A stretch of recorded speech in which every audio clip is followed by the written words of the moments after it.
Yo. So, I just got home from a field trip while my battery's dead.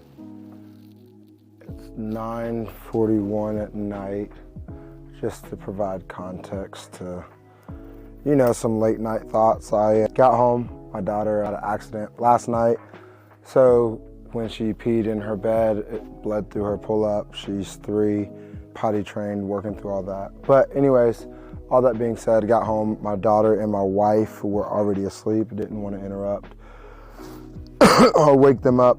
I did end up waking up my wife because I wanted to give her a kiss. Then I wanted to get some reps in and shooting. But then on the way home, I was also thinking about something that had been on my mind for a long time now, which relates to archery, and one of the reasons why I love it so much, and some of the things it's kind of helped me with personally, that athletics always kind of filled the gap in. I told you about always wanting to be better in the first video in regards to when it comes to competing and things of the sort. But something else that helped me with actually happened when I first had a kid, which was now 3 going on 4 years ago. And that actually relates to whatever you guys want to categorize it as, whether it be mental health, dealing with depression. I really had no idea what to categorize it, still don't know how to categorize it, and still working through whatever that looks like. But it's something that is really, I've been really fortunate to have some people in my corner to be able to talk through about my issues and things that I kind of think about, things that I struggle with. But it's just the idea of we as men need to do better about checking in on each other. Not that I believe that everything can be caught by somebody just paying attention. Sometimes we just won't know what's going on in somebody's life until they speak up and say something. However, I also think we need to create more spaces, and I'm not gonna say safe spaces, because I think that's like a cheesy way of putting it, but I do think that we need to ask more questions of each other to create more uncomfortable spaces at times so that we understand better about what each other are going through. And I'm not sure how many men actually go through just like postpartum through their own baby being born, but I do know that there's been a few videos that I kind of ran across. One was a commercial that I guess went viral about a guy going to, it was like 2 guys that it looked like a soccer game, and then one of them didn't show up, which then implied like suicide to me when I was watching it. And it was just talking about like, hey, we need to check in on each other. And it was 2 guys. Another video was talking, it was Terry Crews, and he was on the Uncle show. I forget his name now, but he was just talking about how football became his identity and how he had to work through that and just trying to be the best he can be and all the other things that he was doing, and how that helped him through some of his mental stresses and anguishes, which then led me to thinking about dang, I know I haven't posted a video about archery, and this doesn't directly relate to archery, but it does relate to one of the things that archery kind of helped me through, which was trying to figure out my role, 1, inside of my own household when my daughter was born. But then 2, also my own headspace and trying to figure out overall value inside the transition of sport, but then trying to figure out exactly what I wanted to do with my life. And in some regards still figuring that out, but also having joy in what I'm doing. So there's a piece there. But then lastly is how blessed and fortunate I am to have some people in my life that are willing to check in on me. And not that they're always asking the questions, but some people that I can be honest with and that I can really kind of pour myself into without having to sugarcoat, I guess, my own thought processes. And I can be blatantly honest with them, and they're willing to listen, but then also willing to respond. So that's like a huge intro to kind of back into this video, I guess. But my first thought was, it was a conversation I was just having with a friend of mine from church, and we were kind of just expressing some things that were going on in our life, and he's kind of going through some major things that Yeah, let me go pull these arrows and I'll then start talking again. But it really just came down to the idea of, yeah, a lot of men are dealing with a lot of crap, but my biggest concern is just making sure that we're checking in on guys that are considered as leaders. I think sometimes that in a lot of people's roles, they end up being the only outpour, whether it be the pastor of a church or deacon or whatever it might be, or even just the head coach, just always seeming like he has to have the answers and not realizing like, he needs somebody, a listening ear, somebody to talk through. And at the end of the day, like, we all need somebody. And I do live by this saying, and I think a lot of people have said it, but way before I've ever thought about saying it, but it's the idea of closed mouths don't get fed. But I think also with that, sometimes we need to live a life as people that are paying attention to other people. I don't think I could ever say that enough, because I feel like we live such a selfish lifestyle, which is what I was getting to earlier, which is probably edited out of the video at this point. But when I was just trying to get to the idea where we gravitate to the people that seem like they know what's going on and how to work through life, but we never check in on those guys. And then those guys in those positions are always feeling like they have to give, and they don't know how to ask. So it's a double-edged sword, and everybody needs to figure out like how to work through it. But I think it's important from a mental health standpoint that we actually like find time to like ask each other the hard questions of like, how are you dealing with this? How are you doing? And not saying that everybody needs to be your best friend. I don't believe in that, but I think finding that one person that can, if you have it, and making it a priority to actually challenge friendships and not live in a headspace that's like, oh, I gotta protect this friendship. Who really knows what it is? It's like, at the end of the day, if you don't ever put it in the fire, you never know exactly what's there. And so I think when it comes down to like relationships and friendships, they need to be challenged so that we can actually find the quality relationships that we need and that are necessary to go through this thing that we call life, this hard, gruddy, nasty, headache, every bit of it, like the struggles of life. Like, we need people that have been battle tested, and the only way we can be battle tested and really know like who's gonna be there is by letting them see what the fire's about. That doesn't mean you just outpour into the first person that lends you an ear, because you never know how somebody's gonna take it and where they're gonna take it. But what it does mean to me is you have to be willing to call somebody else out on their crap and be willing to be called out on your crap. And when you find that type of relationship, that's something that you nourish. Now, in regards to how this all relates back to me and what I'm been working through personally, and what kind of spurred about when my daughter was born was I was playing a whole lot of semi-pro football, playing arena football on the back end of arena, feeling like I was pursuing it to the best of my ability, really selling out, living out of my car, going to every CFL tryout, spending the money, trying to get them scholarship, trying to show that I'm valuable through the video that I was sending, got a few of them scholarship, made it to a little mini camp that I thought was really, really cool. But then after that, just everything seemed to be going downhill. And then got to a place where I started counting the cost, and maybe that's a later on conversation, but then I realized that wasn't really where I was supposed to be. And that was kind of in that transition when I really started having a kid, or not really started having a kid, that doesn't even make sense, but when I actually had a kid, which is a beautiful, beautiful little girl that's been a blessing in my life. And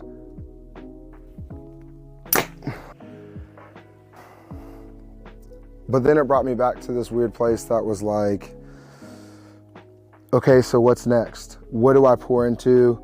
How do I pour into it?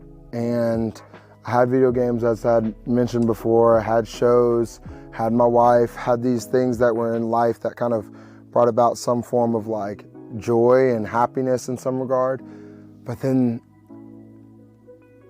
it still felt like I was like always in my head and always being trapped inside the house, whether it be work, then coming right back home. But then that's when I found hunting, and bow hunting in particular, just the patience that it took to actually accomplish the goal that I had set forth allowed me to really sit still in God's creation, which was phenomenal and the biggest blessing that I could have ever asked for in the time of life that I was in. And the benefit there and how I've thought about it in regards to archery and just the idea of it bringing me a level of peace was just understanding, like, God, who are you? What is this whole thing? What am I doing here? And when I was just always in the constant hustle and bustle of like what life was putting me into, whether it be my job or even just, hey, what movie do I want to put on next? It was always me trying to figure out the next move. But when I slowed down enough to just say, I am just shooting my bow, I am just feeling what is happening. When I'm sitting in my tree stand hunting, I hunt whitetail and I don't get to go hiking out in the in the mountains. So it's a very boring, dull form of hunting. Obviously there's a lot of tracking and hiking, but again, that's just a level of just putting yourself into the creation. And for those of us that actually like serve God and like are trying to figure out who He is and His role in our life, I look at it from a Christian standpoint, so I don't want it to be very vague. I do believe in the Bible, but when I finally just got into that headspace, I was just like, be still. I started reminding myself of the importance of like quiet time. And I say I mean, it was God. I don't really know exactly what to pinpoint it on, but it kind of reminded me of those focused times that I've always been encouraged to have, which was be still, ask God what's next. And so in that, it kind of brought about a level of peace. There were still not always the answers I wanted to hear or always a clear answer. There was plenty of times that I was still and am still knocking on the door and waiting for God to like answer certain questions. But the cool thing about it was it created a sense of like peace in the midst of the chaos of having a newborn that I didn't even know how to be there for, because all she wanted was mommy, which is a very interesting place to be as a man, because you want to be a provider, you want to be the one that's there and helping. But when you realize how non-helpful you are, for me, it was an extremely humbling place to be, where I can't feed my daughter because my wife was breastfeeding at the time and didn't start pumping until later. It just really limited my ability to help, which then rendered me into a headspace of like, okay, well then what good am I? As well as all the other transitions that were happening in my life at the time. But give me 1 minute, I'm gonna grab these arrows so I can keep on shooting. But I think the coolest thing outside of just the hunting and the peace of mind, it also brought me back to a place of peace that happened once to me in my freshman year of college, but then also happened again in this circumstance, which was let the people around me that love me, love me. And I know that's such a stupid, simple statement, but for me it was very insightful when I actually started looking at it that way, where I have a brother that actually cares about me. I have a father that actually cares about me and loves me. And when I started realizing that I can lean on them in my times of weakness, and in a different way than what it looks like with my wife, like she has been the backbone in so many different areas for me that's allowed me to stand up as the man that I feel like I'm supposed to be. That kind of sounds like I'm speaking out of both sides of my mouth, but those that are in a relationship that are with somebody that can lift you up can understand what I'm saying. Because it's not like I'm just like walking on my knees and like crawling and begging and crying all the time, but in those times of weakness, I didn't feel less than. It was just understanding like I'm losing some battle, but I have somebody else there in my corner to help bandage me up and ice me up and say, hey, you got this. You're okay. It's gonna be okay. But then also her going through her postpartum and all that allowed me to have an outlet that wasn't adding to her plate, but then also understanding like even me being open enough about my plate being messed up allowed us to grow closer in a relationship. So it was a weird, interesting situation, but it allowed us to kind of grow without blowing up. So why am I saying all of this? I don't know. It was really heavy on my heart, but I'm saying all this truly because isolation can make people feel like they are the only ones going through something. And for me, as a Black man in a lot of communities that don't always surround myself with a lot of people that look like me, for whatever reason, and then trying to figure out what that means about myself sometimes makes me feel isolated. There are also times just as a hunter, like I don't see a lot of guys that look like me, which is fine. That's not a complaint of mine at all. Me shooting my bow, I know there's not a lot of Black archers out there, which is fine. But there's so many things in my life that make me feel isolated, which then get me even more into my head, which made me realize there's probably other people out there that might not look like me at all, but can still share those feelings and those emotions. And for me, I don't want anybody to feel like they're the only ones that feel like that, and not that I can be everything that I would want to be for those people that feel left out or isolated. But what I do want to encourage is say, guess what?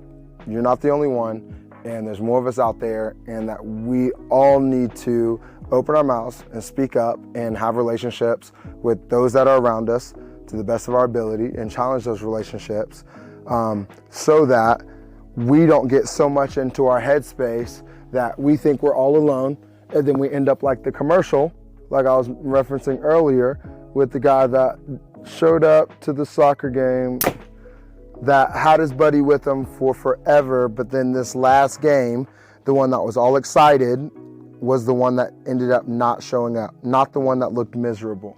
And so just trying to stay in that headspace that says like, hey, nobody's alone. And if you are alone, I would encourage you to try to find somebody, even if it's professional help at this point, but then also being willing to step out of your comfort zone, even with people that might not look like you, but that can relate to you in a mental and spiritual way, because understanding there are a lot more tangibles. There are a lot more tangibles out there that matter, rather than just the color of your skin or the vocabulary you choose to use to speak through. I think spiritually, that's way more important to line up with. I think whether it be your activities that you enjoy, those are more important to line up with, because when you're able to enjoy the time that you're spending with somebody because you guys share the same type of hobbies, and then you're able to express whatever the crap you're going through, makes life a whole lot more tolerable for the long haul. And so nobody's meant to do it alone. I feel like I'm cheating because of me having a brother, a dad, and a freaking bomb freaking wife, and I barely made reference to her today because it was more so a guy shout out. But if you can find that in any of those relationships, or just a friendship, F that lone wolf mentality, that's for the birds. And for those that don't know what that's for the birds means, is that's dead, it's stupid, it's not smart, and I don't believe it leads to a healthy headspace for the prolonged lifestyle, because every time that I find myself creeping back into that type of mindset, things don't tend to get me into, how do I say that? My headspace isn't always the best and the most positive, which then gets to dark places. And I don't think anybody needs to live in that for a long period of time. I just don't think it's smart. And I don't think we have to live in that. I think God created us for a community. He knew that it wasn't good for man to be alone. And I think that is outside of just a male and female relationship. Even though I do think in context of what was going on, that was the direct correlation. But understanding that we were made to be in community. So realize it. And if you've been hurt, it sucks. It really, really sucks. But at the end of the day, one hurt relationship, whether it be your best friend growing up or whatever, I don't think that that's enough for you to stop seeking out relationships with understanding how important they are to our everyday lifestyle. I don't even know how long I've been recording. Jeez Louise. 24 minutes. I'll definitely have to edit this down. But yeah, I did not expect to be posting any type of content like this, and we'll still see if this even makes it. But again, it was just something that was heavy on my heart, just listening to some of the kids' interaction on the field trip today that we took with the school, with our 8th grade boys. I think it's just super important for people to prioritize real relationships and for us to really challenge them to find some people that actually care and not praise so much the happy-go-lucky situational friendship. And if you're really blessed and you find a woman that can be that for you, that's when it really gets dope. But that's a whole different tip, and that's relationship situations. So we're not really talking about that right now. We're really just hitting on, in my head, just when it comes down to that locker room conversation, that locker room talk, understanding that there's more to it than just the, man, that dude's funny. Hopefully we're looking for a little bit more than that dude's funny. So yeah, that was just some thoughts with William in the cave, shooting at 5 yards. Peace.